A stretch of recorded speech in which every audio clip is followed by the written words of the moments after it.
about logarithms of a number. Ano nga ba ito? Huwag mag-alala, madali lang itong intindihin. Now, let's start. Pag-usapan na natin ang logarithms. So, tanong, alam natin ang exponents, diba? Halimbawa, 2 to the x equals 8. Simple. Pero, paano kung baligtad ang tanong? Anong exponent ng 2 ang magbibigay ng sagot na 8? Ito na, exactly ang sinasagot ng logarithms. 2 to the x equals 8. The exponent is 3. Bakit kasi ang 2 kapag minultiply mo ng 3 beses, ang makukuha mong sagot ay 8. So, logarithm of 8 to the base 2 is 3. Ngayon, let's get into the formal definition. The logarithm of a number. So, the logarithm of a number is written as c equal logarithm of a with base b. Again, ang base dito ay c equal logarithm of a with base b. Pansinin natin ang mga parts. b, ito ang base. Dapat ito ay positive at hindi equal to 1. a, ito ang argument. Dapat ito ay positive lang din. c, ito ang value ng logarithm o ang exponent mismo. Before we proceed, we need to remember the important notes about logarithms. Number 1, logarithm function and exponential function are inverse. Number 2, ang base b ay hindi pwedeng negative. Bakit? Kasi kapag negative ang base sa exponent, nagiging complicated at hindi consistent ang result.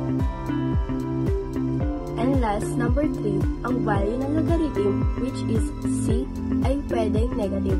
Makikita natin to sa mga example na ipapakita mamaya.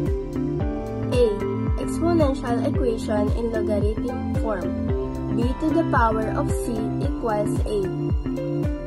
Logarithm of a to the base b equals c.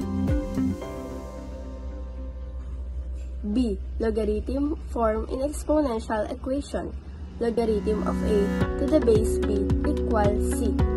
b to the power of c equals a. C, finding the value of a logarithm, change to the b to the power of c equals a. Now, simulan na natin ang conversion. A, exponential form to the logarithmic form. Kapag may exponential equation ka, paano mo isusulat bilang logarithm? Example number 1. Convert ang 5 squared equal to 25 sa logarithmic form. Una, hanapin ang base. Ang base ay 5. Sunod, ang exponent ay 2. Ang result ay 25. So, susulat tayo ng logarithm of 25 with base 5 equals 2. Example number 2. 10 to the third equals 1,000. Base is 10, exponent is 3, result is 1,000. So, logarithm of 1,000 with base 10 equal 3. Example number 3.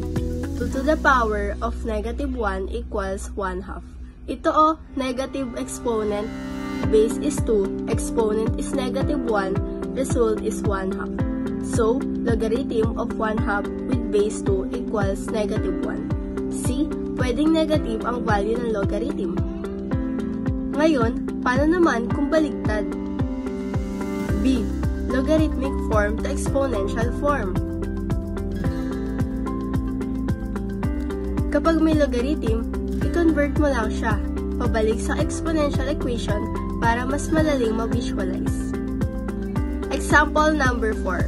I-convert ang logarithm of 81 with base 3 equal 4 sa exponential form. Ang base ay 3, ang result ay 81, at ang exponent c ay 4. So, 3 raised to the power of 4 equal 81. Example number 5. Logarithm of 16 with base 4 equal to 4 squared equals 16. Example number 6. Logarithm of 1 with base 5 equals 0. 5 to the power of 0 equal to 1. Tama, because any number to the power of 0 is 1. Now, let's find the value of a logarithm. So, paano nga ba natin hahanapin ang value ng isang logarithm? Halimbawa, magkano ang logarithm of 16 with base 4? Ang technique, convert natin siya sa exponential equation. Number 1. Logarithm of 16 with base 4 equal x. Number 2. Convert to exponential form. 4 to the power of x equals 16. Number 3. Express ang both sides na may parehong base. 4 to the power of x equals to 4 squared. Number 4. Since the bases are equal, the exponents must be equal to. So, x equal to. Therefore, logarithm of 16 with base 4 equal to. Tara, subukan pa natin ang isang halimbawa. Number 1, logarithm of 8 with base 2 equal x. Number 2, exponential equation 2 to the power of x equal 8. Number 3, expressed with the same base 2 to the power of x equals to 2/3. Number 5, therefore, x equal 3.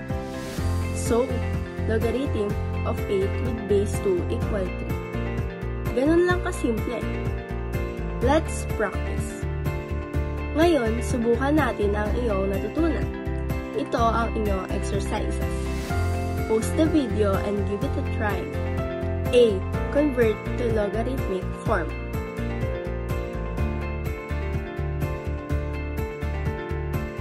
B. Convert to exponential form.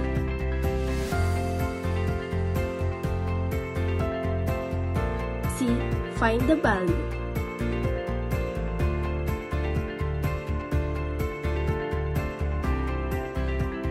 Check your work.